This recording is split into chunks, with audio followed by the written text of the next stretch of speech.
All right. It's Mr. Deadman's podcast. No, I'm just joking. It's the Deadman's Tome podcast with your host, Mr. Deadman, Becky, and SK. How is it going?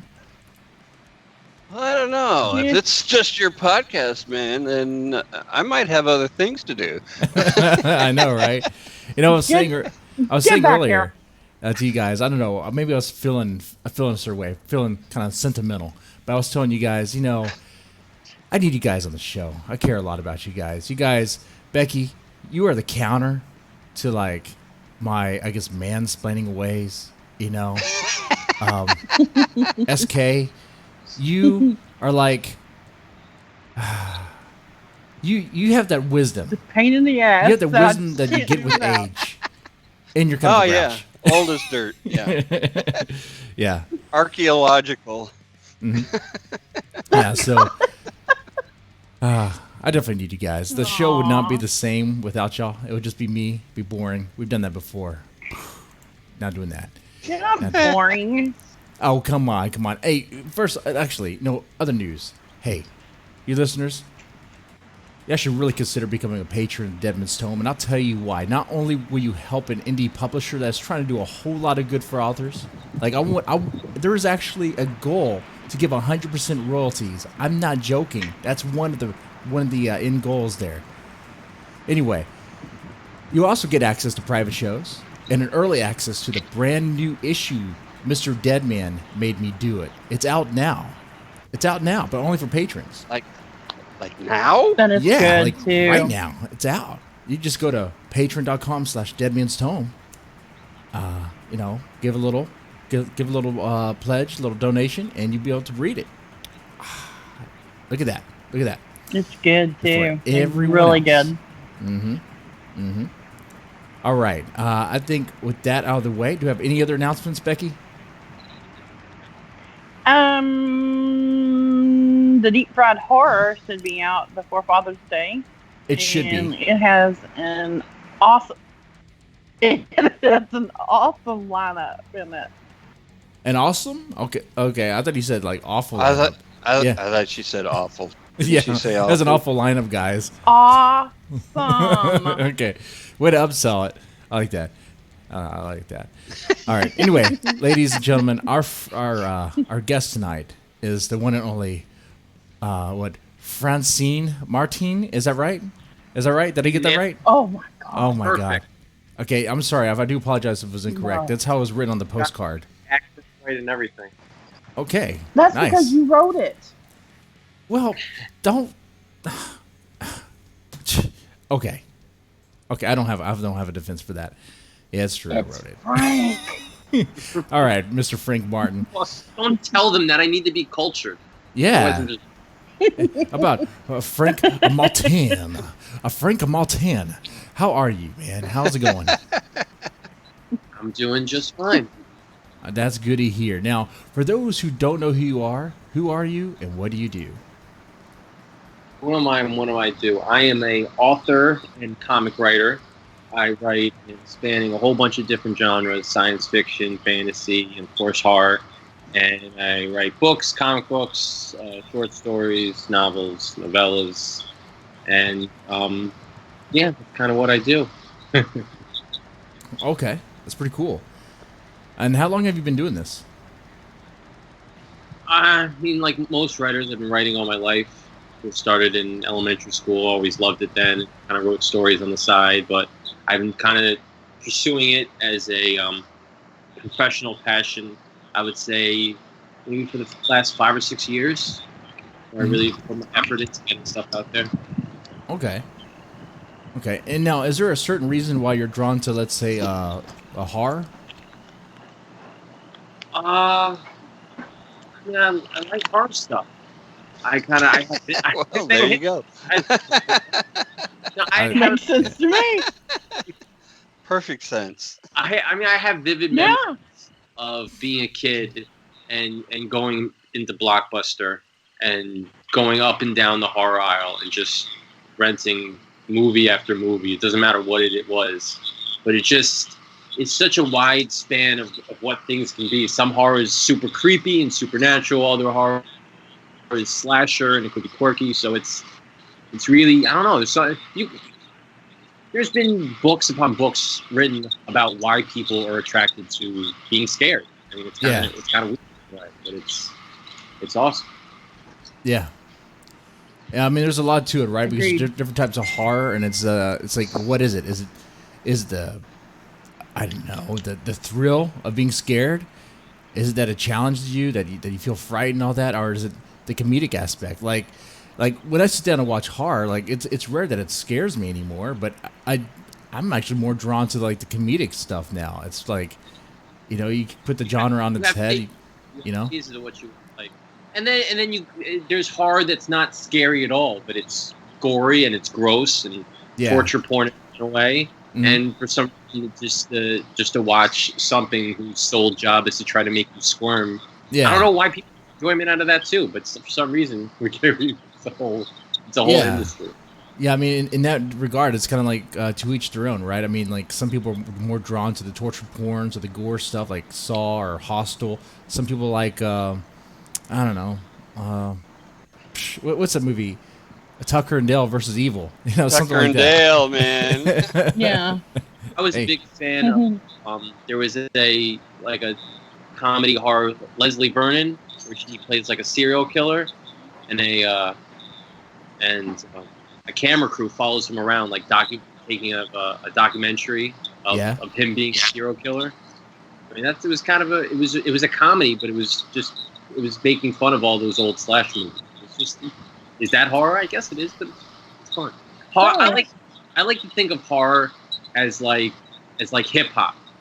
Hip hop is not just the music hip hop; it's an entire lifestyle that revolves around it. There's clothes, there's slang, there's music, there's attitude, and horror is kind of the same way. Yeah, you have horror genre of movies, but it goes way beyond that. There's horror fashion and horror arts and horror jewelry, and it can encompass one's entire life.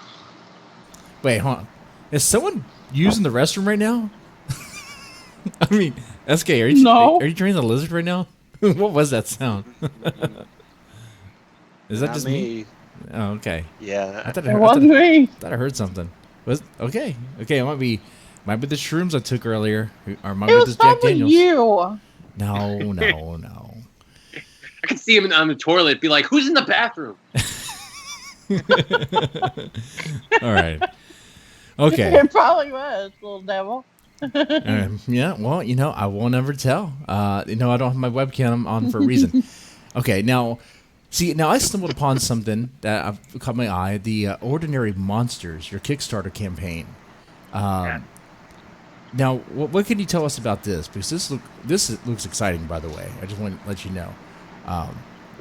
Ordinary Monsters is kind of like my take on having a whole bunch of different stories that I didn't know what to do with and kind of cramming them together. So to put it in a nutshell, what it is I have 2 different novella-length stories. One's a werewolf story, one's a vampire story, and it's formatted in kind of those old double-sided pulp paperback books where you read one and then you flip it over and it's another cover and you can read another story.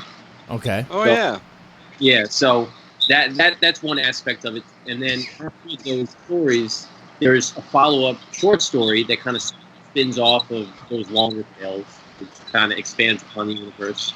And then after those stories, again, I have 2 5-page horror comics, short horror comics to kind of round things out. So it's kind of a jam-packed book. It's not just a straightforward novel. And got beautiful artwork in it, great stories. So I brought it to Kickstarter. It was originally released a couple years ago, and I'm re-releasing it with the short stories are new and the covers are new and another series of rewrites. So that's what the Kickstarter is for. Okay. So it was originally released before, but now it has more content in it. I mean, is there something different about the main stuff as well? The main stuff is pretty much the same. The short stories, the new content, the main bigger stories have been edited again and streamlined again, so they definitely read a lot better. The story's been kind of rebranded. I would say the book itself has been rebranded in a way. It was the first book was a little more pulpy, more pulpish, and the covers now are more horror and geared towards scariness rather than kind of quirky. So now it's pulp free. Yeah, No pulp. if you want to put it that way, sure. Pulp free. I would say some pulp. Let's just put it at that. Some. Okay, Okay. some pulp. I got to get I'm country okay with a style. little pulp in my orange Like a juice. little Yeah. pulp. So Yeah. you don't see that too often. You either see pulp or pulp free. You never get that mix that's in. I gotta go. Mm-hmm. There's no light pulp or anything. Yeah. Yeah, not really. So now, who did the cover art? Cover artist was a guy named, I always butcher his name because he lives overseas. Yeah, Fakul Iza is his name. it looks sick. It looks real cool. Yeah, I like he that. did it. He did a great job of it. And one of the keys was on the werewolf side of the book. Mm-hmm. It had to have a UPC code because it's technically the back cover. Yeah, Oh. yeah, you can't get around right. that. Yeah, Yeah, I had to tell him like, UPC has to be here. So he's like, I'll just put the moon there, man. I'm like, okay. okay. So, okay, now, how are you publishing this? Is it like in house? Are you? I mean, The original publisher was Burning Willow Press, okay, and I brought it to them because I knew them and they were relatively new publisher at the time, and I said I had this crazy idea. I want to make a double-sided book, and they're like, we have no idea how to do that. Let's go for it. So it's I had to do a bunch of research to figure out how to format it and such. And so they put out the original volume, and then I wanted to re-release it, and they said we don't really have the resources right now to re-release it. And I said, what if I want to re-release it? And they said, sure, man, go for it. So that's where we're at. well, that's good of them. Hey, see, listen to Yeah. that. Listen to that. Other writers, authors, and especially publishers that listen. Right. Don't be Yeah. dicks. Yeah, he wanted to re-release his stuff. That publishing house, didn't have the resources to do it. So yeah, they let him do it. I mean, I take it you own the rights, right? I mean, you still have your rights to your content, right? Yeah. I mean, Okay. because we're re-releasing, we're gonna have to rework the contract. But I have a good relationship with them, Okay. and it's gonna be. So I also have, if you look, I got a big rewards here on the Kickstarter page, which is a Burning Willow Press bundle. It's like, I forget how many books, but maybe like 40 or 50 of their books Mhm. at a huge discount. So if anybody wanted a huge sampler of what they got available, that's kind of the big reward that's available on the page. Okay. Cool. That's pretty cool. Jesse, did you see the chat? I did not. Let me see what's going on in the chat. What's up, my peeps? Just you should fire Becky. And why do you guys have a comic writer on your show? Stealing our bit? This guy is more than just a comic writer. He writes short stories, novellas, and comics. Yeah. You want some poetry? A little haiku over there. Come on. Yeah. Oh, Is it really that much to steal? no, not really. But okay, People I mean, like come make on. fun of Are comic you- writers because comic scripts can be kind of flimsy. It's like panel 1, guy walks into room. mhm. Panel 2, drinks water. It's like, Yeah. Okay. But okay, so you're doing this on your own, right? Because the publisher's not publishing anymore, but you're doing it yourself. Is that right? Yeah. Okay. So are you using like KDP? Are you printing it yourself? Like what's I'm going happy. on? Well, because I got a printer that I work with for comic books. Yeah. So he's gonna be printing the novel. Okay. So that's Yeah, where it that would be the complicated part because you can't just run a comic book through KDP. It'd look all jack. I don't even know how that would look. I don't think you can do that. actually Could you? for the original. We're trying to go through CreateSpace because that's the big where everybody uses to kind of use print on demand. And they submitted it, and they said, we can't print this, man. Half of your book is upside down. And they go, no. It's just an image. What the fuck? It's supposed to be like that. You Yeah. know, you read one half, then you turn it around, you read the other half. Oh, we get it. No, but we still can't do that. We're like, why not? Because it's against our policy. We can't print upside down images. You're like, What? That's so dumb. Okay, Yeah. so you have so many restrictions there. So you're doing on your own. Okay, I think you might know where I'm going with this because on the Kickstarter, I believe it's like what 900. You're asking for 900. Is that right? Yeah, 900 is the goal. Okay. All right. Tell us a little bit about that. Tell us how it came to like 900. How it came to 900. So we got I need a minimum order for my printer, Mhm. and then formatting, because it's an upside down book. It's a little bit more expensive to format. Then you got the cover artist, and then you got editing fees. So all that combined is where 900 comes from. Okay. Okay, that makes sense. And the reason I ask is because, I mean, now have you received any sort of feedback or criticism for the Kickstarter? As for why you got some? No, I don't have any. I don't have any myself. But I do know that when it comes to like crowdsourcing, like I've entertained the thought of sourcing various projects, but it's like I know the stigma that's attached to it because some people just don't deliver, or they deliver, or they make changes, I guess. They Yeah. So this isn't my first Kickstarter. I've run 2 for comic books. So the comic community is really big on Kickstarter because there's a lot more upfront costs as far as developing a comic book. Yes. So a lot of people have different perceptions of what Kickstarter is. Kickstarter, in a nutshell, is essentially a way to pre-order a book. So you're helping a creator get funds for something before it comes out. In this case, a lot of the works are 80% done or 90% done, so they're pretty close to finished. So there's very little risk involved once it's completed to actually getting the thing out to backers. But yeah, tons of Kickstarters fail all the time, and it really puts a negative image on the idea of crowdfunding. But the idea is that if you deliver on one and then you deliver on 2, and you start to build that momentum and trust with people, they'll trust you to deliver on ones in the future. That makes sense. That makes sense. You build a reputation. People know they can trust you. Yeah. The way that I know a woman who's very successful at crowdfunding for film projects, and the one key thing that she talks about all the time is you have to have a following, and then start your campaign. And so this sounds like you're already in that that sweet spot. You've got some following, and you've got people backing up, and that's great. And you've got a track record. Yeah, a lot of the big question is people get all the time is, should I use Indiegogo or should I use Kickstarter? Because Indiegogo is the other big crowdfunding site. Yeah. And the answer to that is it doesn't really matter, because at the end of the day, it's not using one or the other that's going to make you successful. It's your ability to drive people to it that's going to make you successful. It doesn't matter where you go, because if people like you and they trust you and they want what you have, they'll go anywhere for it. Yeah. Right.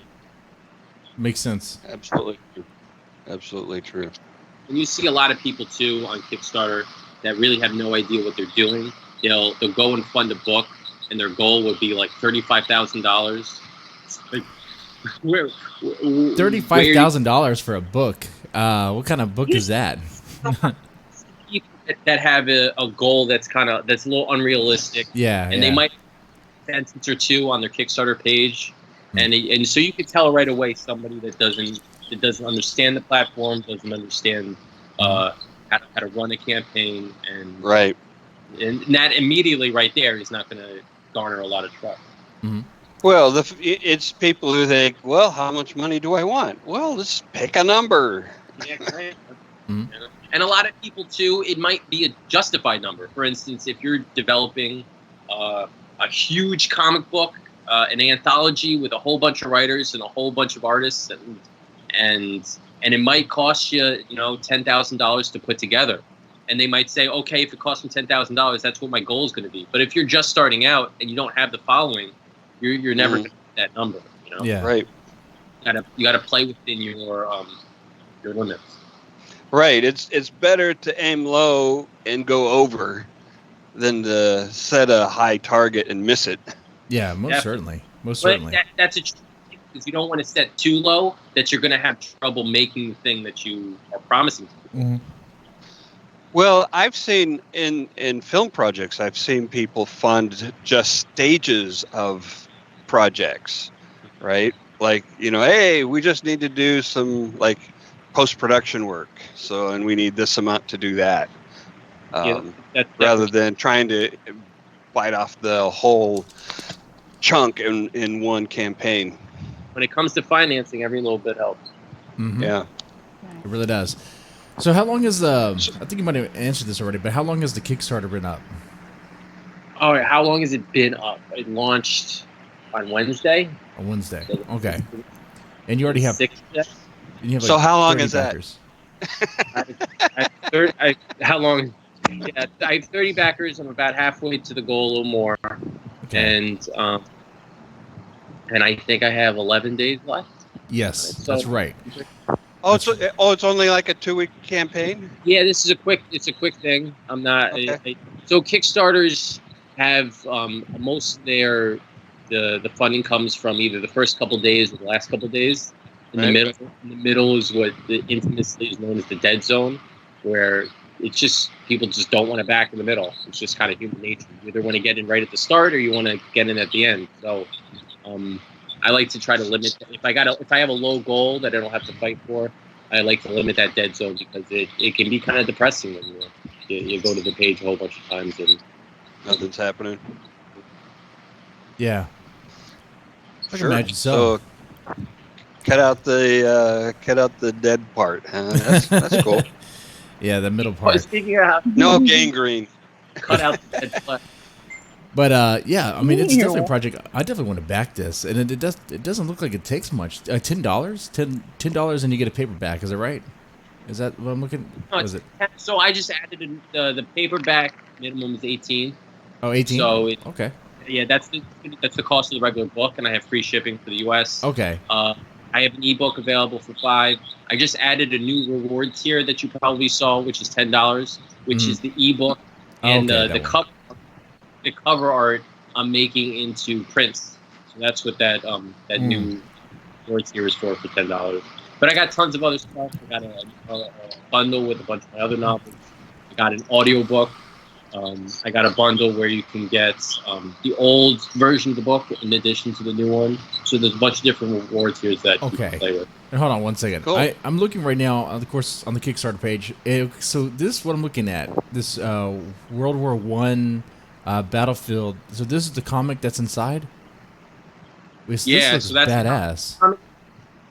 So the comic that's inside, because it's a werewolf vampire story, when I was putting together the initial idea, I was just going to do a werewolf story and a vampire story.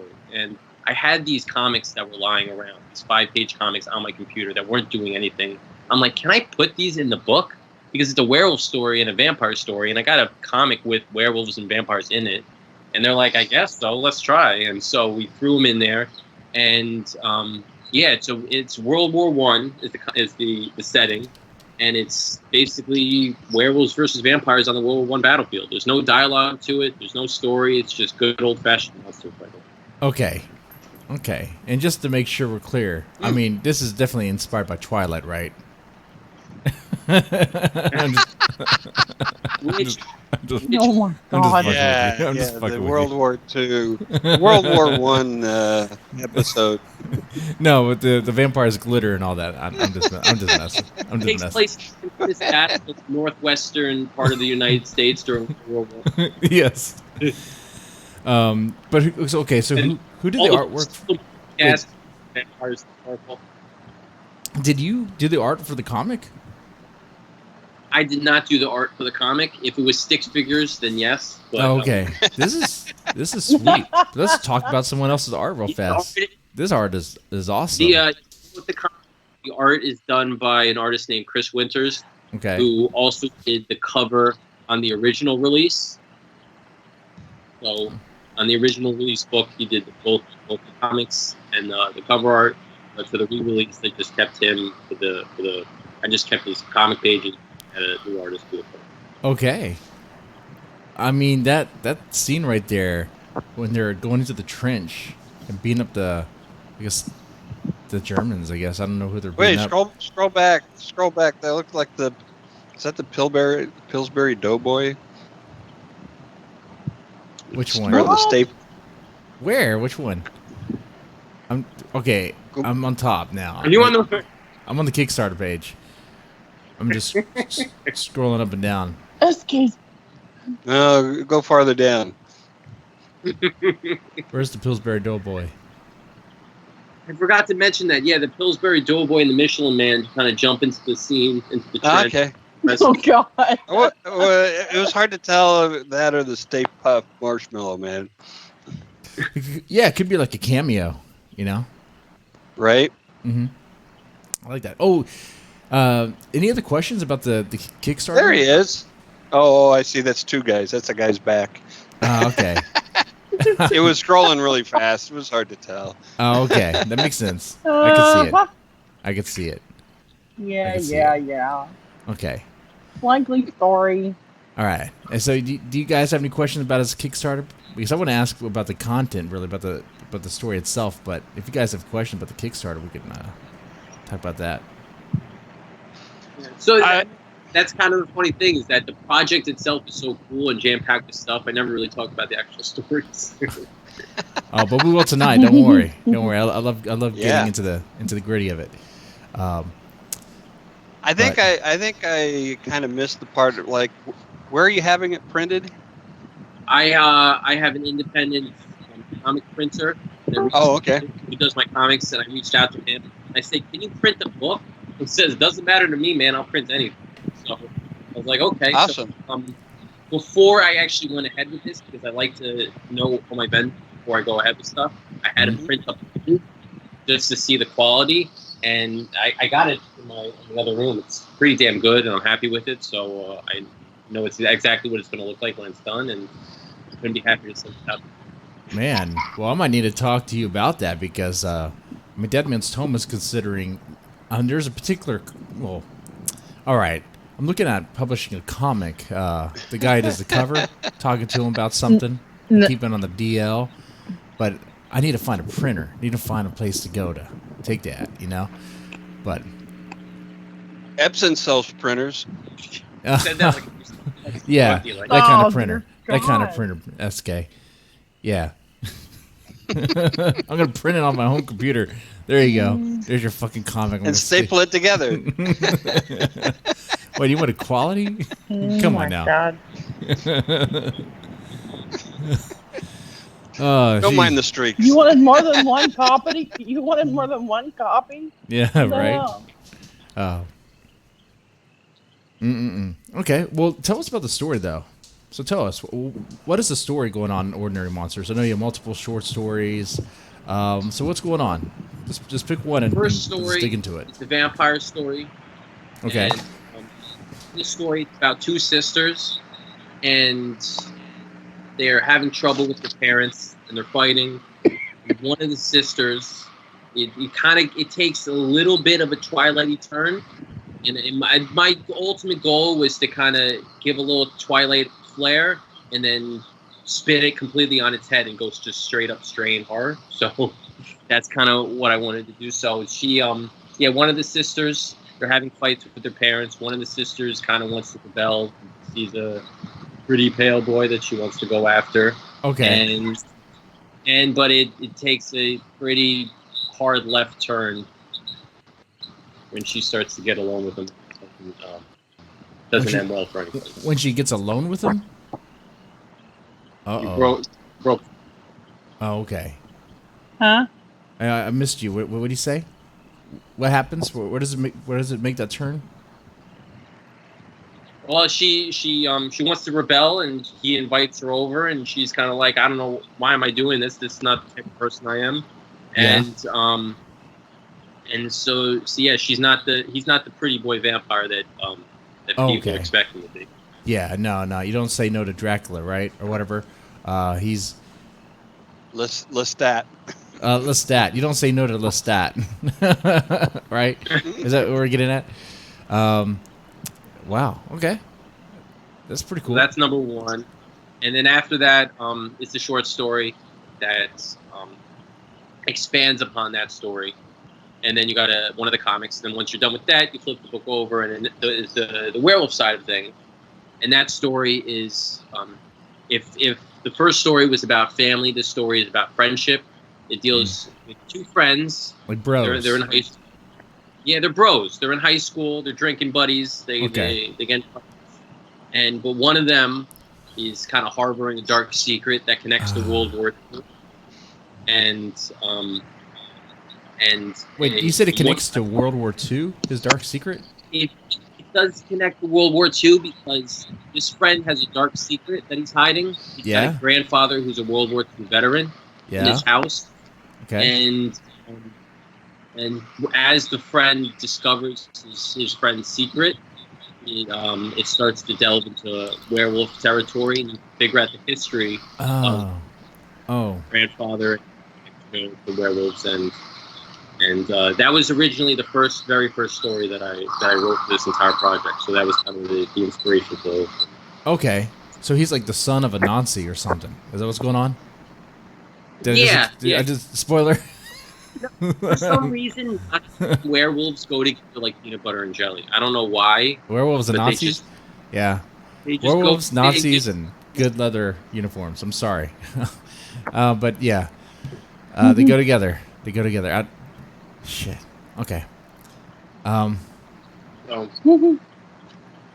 There were, by the way, there were no Nazis in World War I. In case anybody's curious about that. Yeah.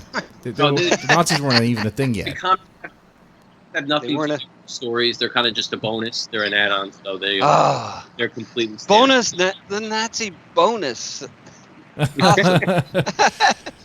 You just don't get that enough. A fun bag of Bonus Nazis. There you go. God. But I'm glad you brought that up, SK, because we have to fact check this guy. Be like, right? That's right. You were aware of that, right? Because a lot of people make that mistake, right? Because you ask them, hey, who do we because they know that the Germans were involved in World War I, but people usually say, oh yeah, they were Nazis, but it's like no, that's not even that wasn't even a thing. Yeah. They show up till the sequel. Yeah, that's the sequel right there. I mean, there's tons of Nazi fiction that has to deal with the occult and stuff that. So, kind of, I don't know why. Not supernatural horror and not go together hand in hand. We got Nazi zombies all over the place. Mm-hmm. Werewolf, Nazi witches. Okay. Now, so which monster's better, vampire or werewolf? That's a personal preference. That's like asking someone what they like better. I mean, I guess we're gonna bang one or something, but I mean, if you're gonna have one be on your side, I mean, I would go full on werewolf, right? I mean, in brute force. I mean, that's kind of a tricky question because what type of wolf are we talking about? Are we talking about the teen wolf where I can play basketball and jump real high? Or are we talking about American werewolf where it looks pretty painful? We're talking about teen wolf werewolf. That's what we're talking about. Play basketball. God in heaven. There was a trend in like the 80s of werewolf monster movies where like a large percentage of the movie was taken up with the transition special effects. And showing the snout growing out and the clothes ripping off and the feet changing and all that shit, and they would spend like half an hour on that stuff in the movie. It was crazy. And then you got to go to the vampire side of the equation. Am I like a scrunchy face vampire like in Buffy, or am I kind of like a zombie werewolf vampire? Oh, even worse. What about Louis? What is his name, Louis, on the Interview with the Vampire? Oh my god. Mm-hmm. That has to be the lamest Whining, vampire ever. Sniveling. Yeah. Like Lady boy. Worst lady boy. Yeah. There, you said it better than I was about to say it. I was about to say a word that YouTube doesn't like. But it's just for him, for Louis. Small bundle of twigs. For Louis, come on now. Even there was a scene in that movie or in the book where Lestat was like, look at him like, come on. Are you serious? I turned you into a vampire. You can do anything you want, and this is how you spend your time? Motherfucker. Are you insane? I mean, come on. Oh, that'd be the worst way to go. That would be the worst vampire to have. I would know. I would not. I would take the Twilight vampires over that guy. Any day. Any day. Oh, yeah. That was another thing. What was up with Twilight? Every vampire gets a superpower. When did that become a thing? They're like X-Men. You know? I know they're undead X-Men. Yeah. With fangs. With fangs and they glitter. And they glitter. Yeah, they walk in the sunlight. They don't turn to dust. No, they just get all sparkly like a unicorn. Yes. And somehow that's something It's amazing. their SPF 7000. They're like made out With of glitter in it. aluminum or something. You know, like they're made out of metal. I don't know. They're made out of what?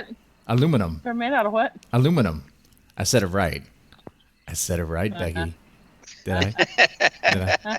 At least one of those times. Aluminum. Aluminum. Okay. You don't say aluminium. You do notice that I'm not even trying to say it, right? Yeah. I do notice that, but that's okay, Becky. My That's pen okay. was at the ready. And Add that to the list. just to remind people, okay? Yeah. Because I know people get burned down on Kickstarter and crowdfunding, but this is not your first rodeo. You've done this before. I believe a project is it Hollow Testament, is it right? I funded 2 comic books. I had a comic series that was an anthology series called Modern Testament, Okay. which is basically a whole bunch of short stories about biblical beings in our modern world. So like angels and demons, kind of like the show Lucifer. That's kind of the same vibe to it. Okay. And then there was a buddy of mine, comic creator, does a vigilante series called Hollow Girl, and Yeah. we did a little bit of crossover where Hollow Girl takes on a bunch of biblical beings, and we called it Hollow Testament. So that was the second Kickstarter. Okay. It's pretty interesting. Those are- So those are yeah, both comics. you definitely have experience in this, and look, it's just how I operate. You know, I try to make sure that like someone in the crowd funds, I'll check out the history. I'm like, okay, this guy means he's legit. Like he honors his word. He creates a project, he backs it up, You gotta and back check. I get it. yeah. So I definitely did that. It's because I'm definitely not gonna support someone if I don't, think they don't mean it. So, I mean, you have a word. I mean, after the end of the stream, yeah, you got it. I definitely make a That's all. contribution there, kind of help out. What else? Oh, so the theme of Testament. Are you? Are you religious? I am not a religious person, no. So Do you to like the me, Bible? I'm sorry. Do you like the Bible? Do I like the Bible? Well, for these stories, I kind of considered it more of a mythology than anything else. There's of angels and demons, and I got I have stories of Horsemen of the Apocalypse, and there's a story with a golem and a Nephilim. So to me, it's along the lines of Roman mythology or Egyptian mythology, and Mhm. that's how I treated it when I was applying the subject matter in the story. I like the Bible. I'll tell you why. Oh. In that thing, they say it's all wholesome. You gotta read it, right? They hand it out to you. They give it to you for free, right? No. You know how many times I got a Bible for free? You just, here you go. Save your soul. Well, in America, all you got to do is stay in a motel room. You got to Yeah. buy. And in that thing, it's loaded with all sorts of heinous shit. Stuff would be like, what? Am I supposed to read this out loud? Does my mom know I'm reading this? Yeah, Jesus Christ. People ask what the horror story was, they're going to say the Bible. Yep, that's it. Someone should just do that, like for school project. You know how like the teachers will have you read stuff like back in the old days. I don't know if they still read books anymore, but just have it where you read the Bible and kind of give a book review of that in full detail. So there was this whore, and she was everyone gangbanged her. They took turn and RAPing her, and they cut her up, and this is a message from God somehow. I mean, you can't. Yeah. That happens. Read your Bible and do what it says. Yeah. Okay. Oh my God. I think you kind of paraphrased that a little bit there. There might have been some edits along the way. Um. Which was it? Yeah. I think it was like in Kings or Judges. I'm not sure which one was it. I gotta read it again. I gotta read it again. It was First Kings, I think. Oh, The one you're talking about. yeah.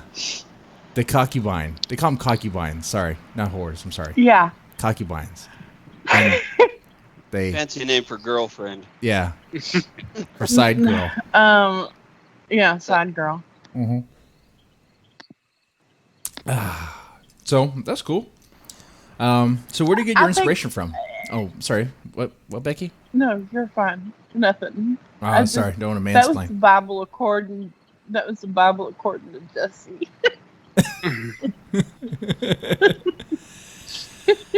All right. So anyway, where do you draw your inspiration from? You know what? Inspiration really comes anywhere and everywhere. Mm-hmm. I have so many ideas that I can spend my entire life writing, and I still wouldn't get to all of them. Yeah. So, yeah, I mean, coming up with ideas is not the problem. It's finding the time to actually sit down and bang them all out. Yeah. I guess that wasn't sense. a fine No. answer. No, that makes sense. I mean, the joke was right there, but I'm not. Come on, we got to be family friendly now. Yeah. We got to be family friendly That now. pause was everybody censoring themselves. Yes. Okay. Well, actually, since you're should I say nope? There's definitely one thing I definitely want to ask. Since you are definitely involved in comics and the Kickstarter, crowdfunding, and you know how comics are definitely, it's definitely helped them out. Are you aware of Comicsgate? I am woefully aware of Comicsgate. Okay. And it's kind of hard to be a comic creator these days and not to know what it is. Okay. And from my understand, they too seem to be, I don't know if it's paving the way or they were kind of like, I don't know if they were the first, but I don't know, but they seem to be really involved in crowdfunding. Is that true? Is that, I don't know. Kind of. It's a very complicated situation, Mm-hmm. and there's a lot of backstory to that. Yeah. So there's quote unquote leaders of the comic. I guess you could call it a movement, and they have utilized a huge fan base. They've gained popularity with a whole bunch of people, and they've managed to capitalize on that by creating massive crowdfunding campaigns for their works, which I guess is viewed as like an alt comic to a lot of the mainstream comics. Mm-hmm. And people have tried to piggyback on that fan base, sometimes with success, sometimes with not. Yeah. So, and that's what happens with like hashtag movements. That's why I find it kind of like if someone tries anyone can use a hashtag, right? And you're not gonna be screened. You're not gonna have your background checked. People don't know if you're in there for good intentions. So anyone can piggyback on a hashtag and maybe be a bad actor or whatever and ruin it. But I mean, Comicsgate is a controversial subject in the comics community. So you're kind of courting disaster a little bit by trying to fit yourself in with them. So a lot of people try to keep their distance. Some people try to stay on the fringes of it, on the edges. But it's people could talk about hours about the situation as far as what's going on with Comicsgate and the comic community as a whole. Yeah, I'm aware of some infighting. Even within Comicsgate, some members, I guess, quote leaders, have a problem with what's happening, or maybe they say, you know what, I'm not even really a leader. Like it's just a hashtag, and then other people just, I guess, double down and they, I don't know, are just bad actors. It happens with any movement, even with any hashtag. You can just name one. It happens. Let's see. Any other? Oh, so besides the comics, okay, besides this book as well, what else are you working on? I mean, I'm always writing stuff. I'm always making new comics. I have my main goal is I in the month of July and August, I really want to sit down in 2 months, pound out a kaiju book, monster book. So, I haven't even started that. I've been working on something all year long, but it's something different. So what I've been working on, I want to take a break on, and it's going to be my little nano. What is that called in November when you try to write a book? NaNoWriMo. NaNoWriMo. Yeah. Be my own little NaNoWriMo to try to write a book in 2 months, because with 3 kids it's very difficult to find time. So it's gonna. Dang. Yeah. It's gonna be. You mean like a novel book? Yeah, Not without pictures. without pictures. Well, I'm not going to read that. Just word. And you gotta. Those words are gonna infest your head and make pictures inside your mind. That's the old. What? Yeah, I know it sounds crazy, but I think Get out of my head. Okay. That is actually what writing is. It's taking a hallucination and infecting others with it. Yeah, it's kind of crazy. It's weird when you. Now, before we move on to like the news stories we have tonight, do you have any advice for writers? Any advice for writers? The main advice I give to people who want to write is just to write. I mean, that seems like a no-brainer, but you should be surprised by how many people don't physically do the work. You know, just sit down at a keyboard and stare at it and actually write, because it's daunting to create a novel. It's a lot of words, and it's a lot of time, and it's a lot of work. So just do the damn thing. Mm-hmm. That makes sense. That's right. I mean, you got to write. If you don't, then especially if you don't and you complain about, if only if I'd written that book, or I could write a book, or I could write a story. Well, then do it, man. Like, especially, I have this complaint when it comes to people just like, let's say they watch something or have read something and they want to make a complaint about it. Okay, that's fine. But how about you work on your own material too? Like, it's one thing to complain about it, sure, complain. But if you're not, I don't know, engaging in the creative process or trying to make something of your own that's, I don't know, a little bit better, I guess, in your way, then what are you doing? You're just complaining, just complain. I mean, you're just, I don't know. I mean, there's a legitimate, place for, serious criticism. Yeah, don't get me wrong. Yeah. Yeah, which is different than just taking pot shots. Yeah. If you're gonna engage in critical analysis and put some thought into it and some reasoning behind it, besides saying, "Oh man, that's bullshit. I don't like it." Mm-hmm. The thing about it is that it's very easy to lose momentum. And yes. So if you could have a good week of writing, and then you're just like, oh, I'm very busy tonight, and let me take the day off, and then that day turns into another day, and then it turns into a week, and then it turns into a month, and before you know it, years have gone by, and you're like, I wish I ever finished that story. So sit down, even if it's 50 words, just keep it going. Yeah, as one person said, you cannot edit a blank page. So at least put something down. Something is better than nothing. Something's better than nothing. That's very true. That's good. Well, definitely stick around. I think we'll go into the news stories. Feel free to chime in, and it'd be great. Becky, what do we got here? Becky had to step away. Oh. And I am filling in as your news girl. Oh, are you? Okay. All right. I am. Is Becky okay?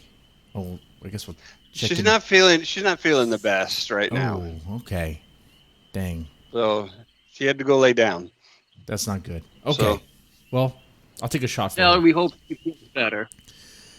We all want her to feel better. Yes, we do. We miss her already. I'll take a shot of Tennessee honey for her.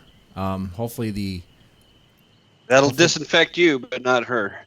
Well, hopefully it could transcend. I might have that power. Who knows? You know, I might have that. Oh no, let me bless it. I don't know. Bless it. I don't know how I'm supposed to bless this. Send her There your good feelings and good intentions and a fifth. Well, it's a shot. All right, but yeah. so anyway, first story.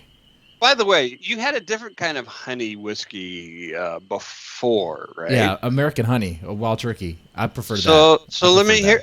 You like that better? Oh yeah. I've seen that. That's so much smoother than it.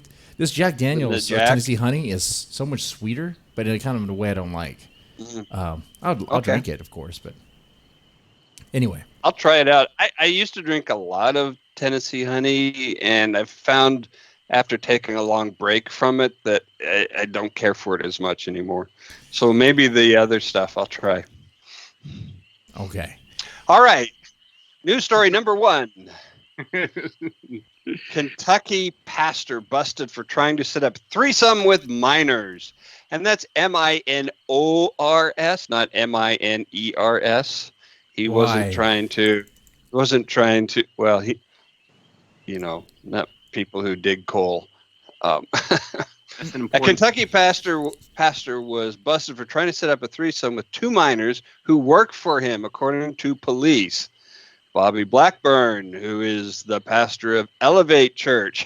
That has a whole new meaning now, doesn't it? It does. Turned himself in on Wednesday on felony charges of prohibited use of an electronic communication system to procure a minor to commit a sex act. Jesus, that's a long law name.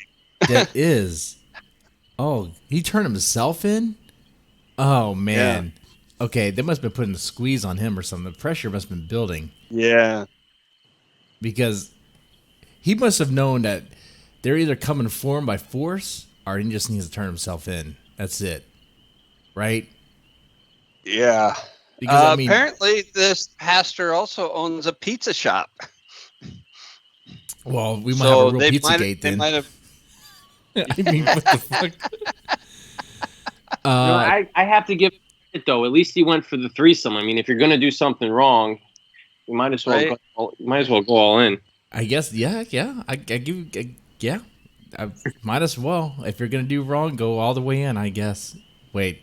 Does he get charged in that long crime twice? Did he get 2 charges of it? Well, was he successful or did he was trying to? Yeah, he was trying to set it up. So he didn't. No, yeah. Okay, so he was trying to set it up. Yeah, soliciting. Yeah. He was trying to set up, and he threw his phone into the river. If convicted, he could face up to 5 years in prison. That's it. Yeah. Well, he didn't actually follow. He got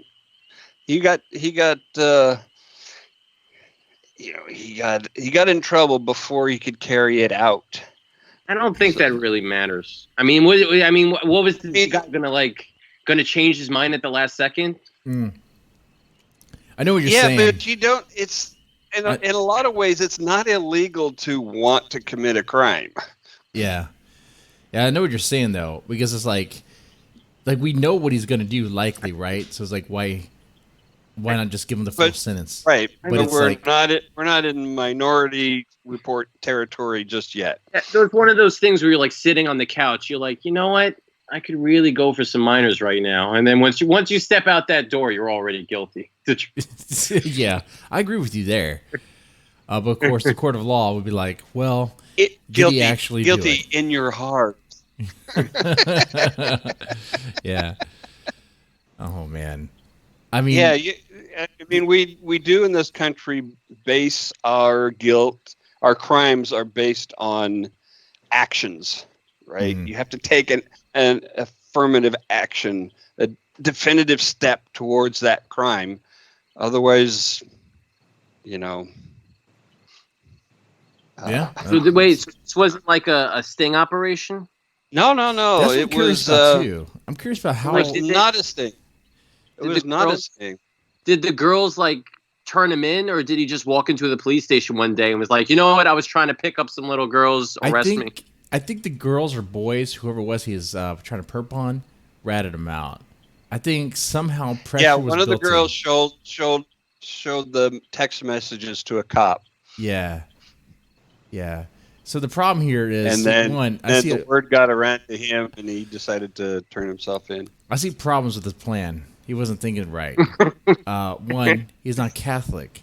He's in the. Is he Catholic? What's the it's just that no, he's a pastor, not a priest. Okay. Well, see, he's not Catholic. The other thing is, he's prepping on girls and not boys. Sorry, that was horrible. That was horrible. That was horrible. Horrible. Too soon. Too soon. Might Too be soon. Too soon. I'm sorry. I apologize. God, I gotta take a shot for that. Jesus Christ. But the joke, I mean, it need to be said because that's what happens, right? I mean, if he was Catholic, he would be shipped to another church, right? Right? Just another drop in the water. Yeah. Oh man. So at least he was exposed and he's in jail. So good riddance. Good riddance. Well, so here's the thing. What are the odds that he got busted the first time he tried this shit? I'm wondering. I don't know. See, it doesn't sound well, like on the one hand, he doesn't seem to be very good at it. Yeah, so this might be his first time. So maybe. On the other hand, yeah, makes you wonder though. It does make you wonder, but the way he handled it, I guess, it kind of makes you wonder if he's very experienced in this. He probably knew that he fucked up, especially when he was being outed. So he's just like, you know what? I'm just gonna go and confess. Hopefully I get a plea deal or something. That's not what you do. I don't know, man. I don't know. All right. All right. Story number 2. Man fatally shot cousin during argument over $45 debt. Hey, $45, $45, man.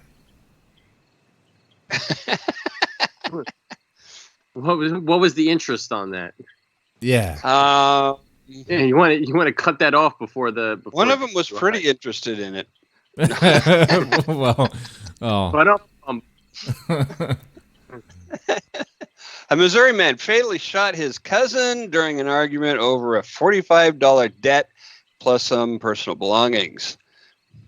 Lamont Devon Lacombe, 27, of St. Charles, confessed to investigators that he shot his cousin Joseph Lacombe, 26, after police responded, blah, blah, blah, blah. Joseph was found by responding cops lying in the street with multiple gunshot wounds. Oh, dang. So this was not just, I'm going to threaten you with my gun and oops, it went off. Yeah. It accidentally discharged multiple times. He might have spent more on bullets than how much is ammo? It was a .40 caliber. So those are Yeah, probably that's like not $1 each. Yeah. Hey, man, it's the principle of the matter, okay? It's the principle. All right. Oh. Okay. So, with interest. Yes. Okay, there must have been some other argument here. It was like, what? Where's my 45? There must have been some other argument. There must be more to the story. Maybe banged his girlfriend. I don't know. Something else happened here. Something else. A drug deal. Yeah. I don't know. Something on drugs. It could be on drugs. That's something that can happen. But hey, a question I have for you guys is what? Come on, it's $45. What would you do for $45? Well, I wouldn't get caught. Okay. I mean, come on. Yeah. Whatever you do for $45, don't get fucking caught. No. That's just stupid. Yeah, right. Just keep it in the closet or something. Just keep it hidden. No cameras on. I mean, yeah. I mean, use a little forethought, guys. Mm-hmm. Mm. This is where the fuck is? Oh, this is Florida, right? It's Florida. St. thought- Charles is Florida, right? Oh, Oh I no, thought- Missouri. It said Missouri. Sorry, That's Missouri. right. Okay. I say this guy does not look like Florida man. Eh. He has. But I was getting worried. Whew. I mean, God made the Everglades for body dumps. That seems to be true. I can't Yeah. debate that. You know. Yeah, poor guys. This poor chump's in Missouri, so I don't know what he's gonna do. I don't know. Apparently, just leave him out on the lawn. I guess so. Whew. I don't know. Mr. Frank Martin, what would you do for 45? What would I do for $45? $45. I don't know if I would bring weapons into it, but definitely maybe throw some fisticuffs around. Fisticuffs. Keep it old fashioned. Yeah, keep it real. Because You know? Tack some more zeros on, and then we'll get feisty. Yeah. Right. I agree with that. Yeah. Don't even ask what I would do. Don't even. okay, I won't ask you what you would do. Great. Good. Because I'm not drunk enough to answer. Not yet. But if you did answer, what would it be? Well, if I did, I mean, I don't know. I mean, I already eaten bull balls before. What else could I do? Like snort cinnamon. Oh, for 45? Yeah.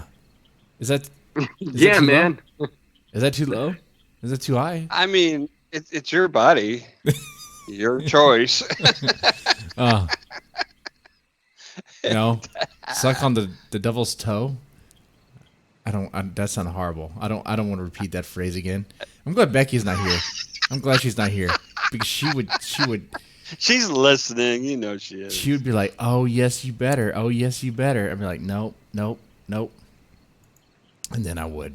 And what the hell's a devil's toe? Is it a pepper? Yeah, it's a sucker. Yeah, it's like super hot, like the ghost pepper. I guess it has that powder on it. I guess I don't know how to explain it, but I was hoping you were going to say it's like, Elizabeth Hurley's foot, but I guess it's a pepper. So Yeah. okay, I could pretend. because I'd do that for 45. I mean, I can pretend, you know. Oh, yeah. I mean, yeah. Oh, what's the next story? Not to change. the All subject. right. Yeah, that one was kind of running out.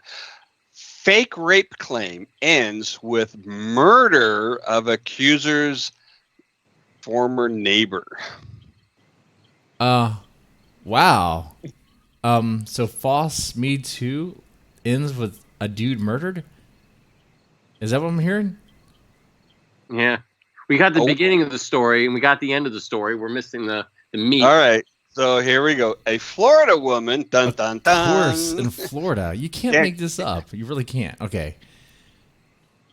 A Florida woman's false claim of rape eventually ended with the death of her neighbor. This was this is reported. Why is Australia reporting about a Florida woman? Because Florida's weird. so ripe for juicy content. Well, Not even Australia can resist. it's just Yeah, they're all Yeah. fighting. Who wants to be the Florida correspondent? Yeah. and everybody's like, ooh, ooh, ooh, ooh. The Kiwis can't resist this. You know, that'd be all over that. Okay. Brittany Story told authorities that a Hispanic man forced his way inside her Largo area apartment and raped her threatened her with a box cutter. She alleged that a man of Hispanic appearance forced his way in and used a broken broom handle and a box cutter to vaginally penetrate her, according to police. What? Um, Wait. She was penetrated with a broken broom handle? Is that what she Oh, claimed? that's what she said. Yeah. Did he check? Because that would leave some nasty marks, right? I mean, let's check Yeah. your area because you're saying broom handle was shoved up there. There better be some fucking splinters. Yeah, What are you there's talking about? evidence. Yeah. That would. Sori made the claim of rape when she and her husband Gerald were behind in their rent and had been notified that they were to be evicted. What? What? So, yeah. How does? So the landlord's like, "Oh, hey, bitch, you guys gotta go. You guys not paying rent." But I was raped. I was raped by the gardener. Blah, blah, blah. It's like, what? I mean, Raped by the. Yeah, it's a little confusing here who she is claim. It's. I would understand if she said it was the landlord, mhm. but it was like a neighbor. So she Yeah. said it was the neighbor. Yeah, she said it was the Yeah. neighbor. Well, right, but she's so this is what happens, right? So they're threatened with eviction.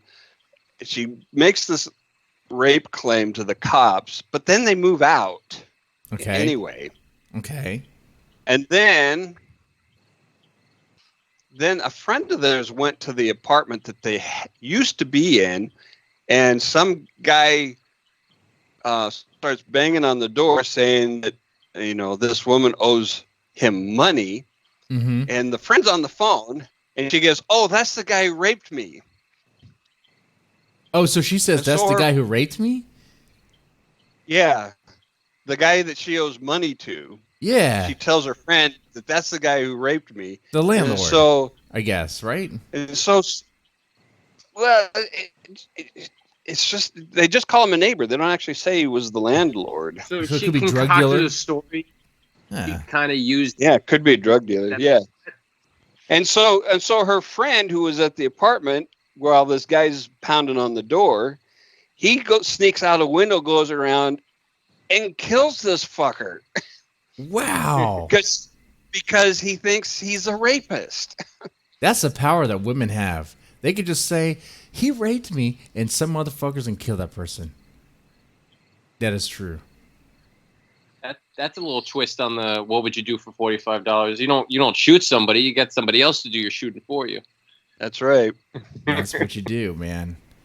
Man, when I hear this, I'm just thinking, if I told my wife, oh, honey, you won't believe this. The neighbor next door raped me. She would be like, what? She'd be laughing. She'd be like, she wouldn't know what to do. She'd be laughing. She'd be like, what? I'm like, yeah. She raped me. There's no way that would lead to like someone getting killed. That would lead to me getting divorced because she'd be like, how could she rape you? Like, let's tell the story how it is. Right. But it does happen. It does. It does happen. And by the way, the incidence of female teachers getting arrested for statutory rape of their students is on a sharp increase. It really is. As someone who works casework here in Texas, Yeah. I can tell you that it definitely happens, and I wonder if it's been happening all this time. It's just now it's kind of being reported, Yeah. I think so. I think part of what this the way society is thinking about these things, it actually I think is allowing for these boys to be listened to and to come forward. Mm-hmm. And it's kind of there's definitely a double standard, right? Because Yeah. I mean, of course, with that joking comment that I made about, if I was like, oh man, my neighbor raped me, and my wife would be like, just joking about it. Because the idea is like, how could a woman rape a man? How's that even possible? But the other thing is, it's like, But it is possible, and it does happen. yeah. I mean, There are pills for that. yeah, right? Just take a roofie or something. Oh man. But see, that's a power that ladies have right there. You just make a claim like that, and in the right moment, the right circumstance, someone's gonna lose their life. Man, over Well, bullshit. during the height of the Me Too business, there was also a hashtag called Believe All Women, Yeah, uh, and and a lot of people were like, "Oh hell no," mm-hmm. and and I it, was one of them and there's a because reason for I that. was already aware. I was already aware that there's a not insignificant. Some women would say, "Oh, but the false rate claims are a small percentage," and it's like not if they're against you. Yeah, It and it doesn't matter happens. how many times. If it's against you, Mhm. it's very personal then. And once again, what I do for what I do for my day job, I pretty much work Hmm. allegations. You can put it that way. Every case I have is an allegation, and just about every case I have, Right? guess what? People are just making shit up about other people because of various reasons.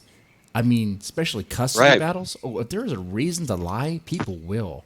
I mean, think about that. If there is a reason to lie, whether for some sort of Oh gain hell, or to a lot avoid of people something, don't need a fucking reason. yeah, they'll use anything to People, lie. plenty of people, a lot of people will lie just because they don't need a full reason. They just lie because they lie. It's the same reason why your little kids lie to get out of something, or why they might lie to get something. Yeah. Just like how you might lie to your boss to get out of something, or lie. It's How dare you? people lie. They do lie, and they'll even use. Guess what? Rape. They will. Yeah. Of course, I'm not saying you can't believe. Sure, you listen. You listen. I word it this way because what I do for a living. I'd say listen and assess. Just listen. Just take in the information, Hmm. and of course, what I do for a living, you got to ask questions. You'd be like, okay, let's talk about this, talk about that. One of the things that happens is that you know, it's an honest to God tragedy that so many women have been legitimately abused and assaulted, and what that does in many cases, not all cases, in many cases, it predisposes them to believe any accusation, Yeah, and that's they true. do not. They they end up not being able to look at it rationally and critically, Hmm. and as you say, assessing it. They just say, "Oh my God, I sympathize so much." So I'm just going to go with supporting it. Hmm. This accusation, whether it turns out to have any truth or not. Yeah, last thing I could say about this is just think about spite cases, like the cases at work, where like a divorced family, right? So there's kids caught Yeah. in the middle. So of course, Right. whether getting out child support or trying to modify a court order or whatever, they will say whatever. They'll put things in the kid's head. It gets to the point where you have no idea what's really going on because it's like there's manipulation, Right. there's lies, lies, lies, lies, lies, and that's just over. That's just over what petty stuff, but Right. just anything and everything. They'll put out sexual allegations, they'll put allegations of abuse. It's Yeah. crazy stuff, man. Yep. And what it boils down to is the two people just flat out hate each other. They just hate each other so much. And they don't mind ruining their children's lives to get what they want. They don't. They don't. So people really do. They can. They can. Sorry to. Hopefully we didn't kill the mood for you, Mr. Martin. You okay over there? No, it was getting intense. I know So, it's an intense All conversation. right, so let's do a caption contest. I like that. So, Mr. Martin, what we do sometimes to show some love to the people who support us, which we do love you guys and ladies, is to play a little caption contest. I don't know if Becky sent you the image that she wanted me to use. I do not have any image. Okay. Do you have the stream pulled up by any chance? That's What okay if you screen? don't. Oh, the The YouTube stream. stream. I got the Okay. screen. Yeah, sure. It should be populating pretty soon. usually a little delay due to buffer, but it should pop up. There we There we go. go. There we go. There we go. That's it. Okay, this is the caption contest. So, They're not on the screen. I lied. I don't Okay. know what I'm looking at. How do I do that? that's okay. We could send it to you via Skype. I think we can. I can make that happen. Yeah. Let's see. Meanwhile, I guess while I do this, SK, you want to give your take on this? All right. What it looks like to you? What is this thing? All right, so actually, mine's in the comments, but I'll tell you what it is. Is say hello to my little friend. I like that. It's not a winner, but I like it. I like it. No, Yeah. And the other thing is, the winner of the caption contest gets a free ebook. Sometimes, if I'm drunk enough, a free book. So there's that.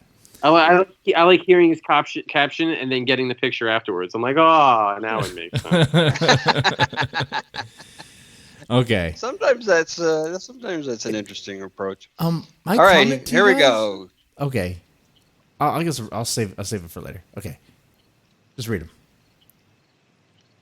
Deadman's got a Woody, or Woody's a dead man.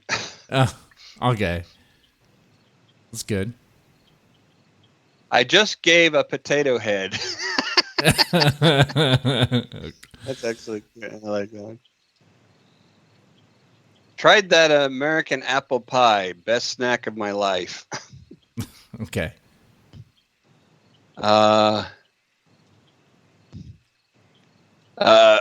Teresa's. Oh, I'm sorry, I shouldn't say. I'm just trying to get over the 3-button jeans. What guy wears 3-button up jeans? See, that's the thing. Hold on here. Are these guy pants or chick pants? Look Those are totally chick pants. these are chick pants. Those are low rider chick pants, man. Yeah. Right? Am I right, Martin? Does he look like chick pants? I would say that was my impression. I don't think this is Yeah. a dude. If so, there's nothing else there. That Woody is the only thing there. Yeah. Everything else is flat. All right. Here we go. The next one. Okay. It puts the varnish in the basket. Someone's about to poison the water hole. Okay. That one might actually be aware that these are chick pants. I think okay.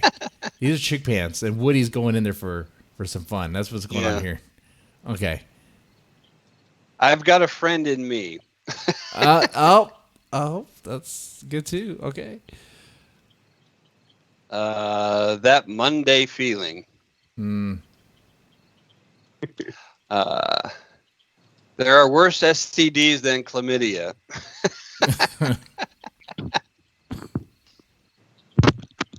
There's a snake in my boot. Okay. I hope you like my Woody. That's good. That's okay. I'm going in. Finally. Wish me luck. My owner's name is Andy? Nah, his name is Peter. Okay. I would say he's cum drunk, but that's clearly women's jeans.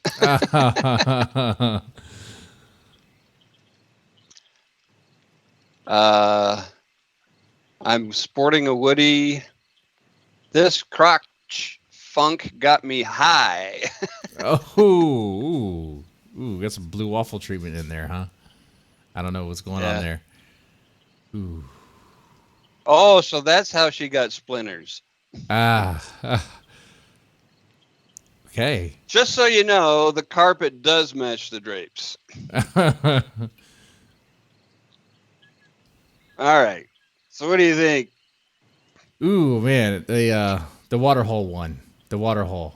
Yeah, that's what I was gonna say. Someone's about to poison the water hole. Charles Lynn is the winner. That's Becky's brother. Damn it. But that's okay. He can win. He can win. He can win once. Yeah. Once or twice. Ralph Moody, he got the winning every time. Man, he was on a streak. It was annoying. Should we lift his? Should we lift his ban? I think we should lift his ban. Lift his band. Come on. Lift his band. Come on. It's I been think- like a month now. Yeah. Come on, Ralph Moody. You're back in it. You're back in it. We just have to get everybody else on board. Come on. Come on. You're smoking them, man. You're annihilating them. You're killing it.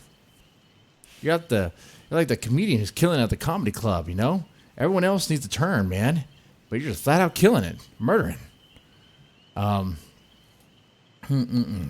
Okay. That's good. Hey, well, Mr. Martin. What's up? What's your favorite horror movie? Favorite horror movie? Yeah. The first one that popped into my head is Saw. Ooh, okay. I like that. And why Saw? I mean, but I could go on and on. I mean, I loved Nightmare on Elm Street. I was a huge Freddy fan growing up. Freddy was my favorite. Nightmare on Elm Street. Yeah, I dig those films too. They're pretty good. I like it because they evolved so much over time. You know, the first one, yeah, they get kind of crazy. Yeah, the idea of him like just killing you in your dreams, you know, that's pretty scary because he gets you in your dreams. You know, like everyone else, like you can just kind of, I guess, run away from. Mm-hmm. Like Jason, Michael Myers. I guess you could run away from Chucky. You could just like take the well, I guess you can't take the batteries out, but you could like lock him in a cage or something. You know? Yeah. Yeah, but for most people, they are even more helpless in their dreams, right? Because Yeah, that's the point. and unless you're good at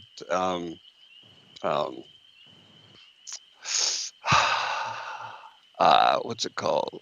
Lucid dreaming. Unless you're good at lucid dreaming, when you're just kind of an observer of your dreams and not a participant. Did you see the remake? New one? I saw the announcement. I saw something. My wife showed me this trailer. So they are indeed doing this, right? Isn't it like supposed to be later on, like 2020, or is it? Well, Well, I was talking about the other- one from years ago, the one they already put out. Okay. Yeah, I saw it. It was good. Well, I mean, Everybody said it was bad, but as a huge Freddy fan, I actually kind of liked it. I didn't mind it. I think they did a good job updating it for the new millennium. yeah, I mean, it's just kind of like a soft reboot. I mean, they're just retelling it. It's fine. It's kind of like what they did with, Texas Chainsaw Massacre. What they do with a lot of these franchises, and they just kind of reboot because it doesn't seem like it would be very hard to just come up with a new slasher flick. I mean, the villains aren't really that sophisticated. Just put on a cool mask, give a cool thing, and there you go. It works. Yeah. Maybe the first one gets like a little following, but the second one would definitely get more. I mean, it did with what's the movie called? Oh, shit. Oh, that one, yeah. Yeah, the one I can't even think of right now. The last one that really slasher flick that really kind of took off was Scream. Mm-hmm. I mean, can you one that came after that? Oh, No. they've had. I mean, I don't know. I've been out of the That game. took I off? They have those happy. What are they called? Happy Death Day. I haven't That's seen the those. movie I was thinking about. And it got a sequel, though. It got a Okay. sequel. So it had some success in order for it to get a sequel, I guess. Did it take off to the level of Scream? Enough. Well, I mean, did it take off to the level of Scream? I don't think it did, but, All those big killers, Jason, Michael, Freddy, they were all in the 80s, and Scream was, what, late 90s? yeah. And it was a simple mask. It was just like silly ghost mask. Scream was a little bit, it was unique because it was very tongue-in-cheek. It was very Yeah, it was almost satire. yeah. It was a satire that was kind of a legitimate horror in its own right. Oh yeah, it definitely was. You know, the thing that was scary about that is that anyone could be in that behind that mask, because it could be people just killing for any reason. You know, could be someone pissed off at you Yeah. from school. Could be revenge. Could be They really did. They did a good job with the who done it, who's Yeah. behind the mask. yeah, because it's not just you're not just looking for one specific monster. You know, it's like a mystery and a horror kind of rolled in together. I like that. Mhm. But people, I find Kelly- that people are quick to Kelly- dismiss that one though. Quick to dismiss Scream for some reason, like it doesn't matter. It's like it matters. Are you Well, kidding? Well, Scream. I've seen that movie so many times. Yeah. it's first one. because there's a general discounting, and this permeates all film criticism all the way up into and including the Oscars. That there's a definite prejudice against comedy, like it's some kind of lesser art form, when in fact comedy is harder than drama to create by every account. But Yeah. people think it's easy for some reason. It's not serious. They don't take it seriously. So because a movie like Scream has some funny moments in it, it can't be a serious movie. It can't be taken seriously. The same with Tucker and Dale, right? Yeah. Oh, that's a good reference. Yeah. I mean, Tucker Dell is hilarious. It What is. do you think about that movie, Martin? Tucker and Dale versus Evil. I've not seen Tucker and Dale. Oh man. Oh my goodness. Okay, man. I promise. Okay. But from what I understand, isn't that like it's more of a straight up comedy though, right? Yeah. More of, but it there's pretty much plenty is. of blood. Yeah. It's a comedy. It's a straight up comedy, but it's to me that movie holds It's up. like but it's like Shaun of the Dead. Shaun of the Dead is a comedy. It's Yeah. It's, Oh, yeah. Right. It's Comedy. Not, it's a scary. the thing Scream that- has a whole jump scares in it. I think that Tucker and Dale does is funny is that it puts it in the perspective of like what would be, I guess, the cliche slasher villain, but they're just like two hillbilly bumpkins just like trying to chill in a cabin, you know? They don't want to hurt anybody. But That's Right, another but other- cabin. but other people think they are Yeah. the bad guys. Yeah, because this is the way they look and That's- the way they carry themselves, Right. and the way they pull it off in the film is great. Like every time, like from their perspective, it's like a comedy. Like from the hillbillies' perspective, it's like a comedy, but from the kids, the college kids, it's like, no, this is real. Like it's like a slasher flick. It's like, Yeah. it's, I like Yeah. that. I love that movie. Oh, Yeah, man. another one like that. I was just saying, Cabin in the Woods. When you said Ooh, yeah. they're in the cabin in the woods, that's what it made me think of. Oh yeah. Oh, Cabin Woods, Totally. that was good too. Man, Cabin Woods was one of those where it really analyzed what the whole genre, like how cliche it is, how the Yeah. person could have chosen anything in that room and it would have changed something. It like it was some sort of like everything was pre-planned, just based on how you write the script, I guess. You know, Mm-hmm. it really breaks it down. It's Um, a little bit of everything. It's a horror, and then you got a little comedy in there too. And it's a very metafiction type of movie. Kelly Evans suggests that it's time for what does she call it? An Evil Mermaid movie. Oh yeah, Evil Mermaid movie. That'd be great. I'll be cool for that. Mermaids and unicorns. They Yeah. dude. Oh well, there was a unicorn in Cabin in the Woods, and it impaled someone. Oh, that's right. Why And, do people assume unicorns are nice? They got a fucking sword on their head. Yeah. Oh no, there's a There's reason. there's a unicorn. I don't know if you guys watch Legends of Tomorrow, the superhero show, but they had a little demon unicorn on that too. Oh sweet. And there's a reason why we hunted them down to extinction. Okay, you got rid of them. Is it right? I mean, unicorns used to exist. That's right. right? Right? They used to Obviously. exist. Yeah, that's just given fact. Aren't they in the Bible? Yeah, they're in the Bible, guys. Come on. I think so. I think they're on Noah's Ark, Yeah. and they killed everybody. Oh, oh man. Mm-mm-mm. Okay, Mister Frank Miller. Did I say Frank Miller? That's not your name, Frank Martin. Frank Miller, someone else. Sorry. You got an upgrade, dude. I had a huge upgrade. Frank Miller doesn't get bigger than that. Frank Martin. Frank Martin, man, thank you so much for being on the show. This was great. It was good talking to you. Yeah, it really was. I wanted to invite you when I heard about your Kickstarter. Like I said, I heard some rumblings that people were asking questions like, why is he asking for so much? But I was looking into it, I was like, I think he's actually using a printer. He's actually printing it himself. He's not just going through KDP.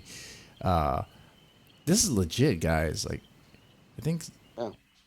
No, I'm going to be stocking these books, and printing is going to cover cons. It's going to cover sales. It's going to, yeah. Okay. So I don't know if we covered it, but ideally, I mean, what's your hope for publication date? As far as when it would be on sale after the Kickstarter? Yeah. I have a delivery date of the books for September. That's kind of the I don't plan. I mean, September is kind of the deadline I'm giving myself. That doesn't mean that it won't be available until afterwards.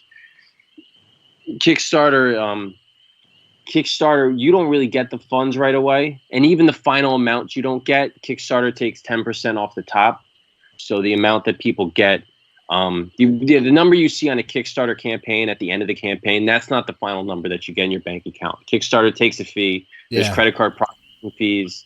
There's what we like to call backer attrition, which means people bail out. Yeah, people that got whose credit cards get declined and stuff like that. So you never collect the final total, and then even Kickstarter takes a month to get you the money, and then you gotta. Wow.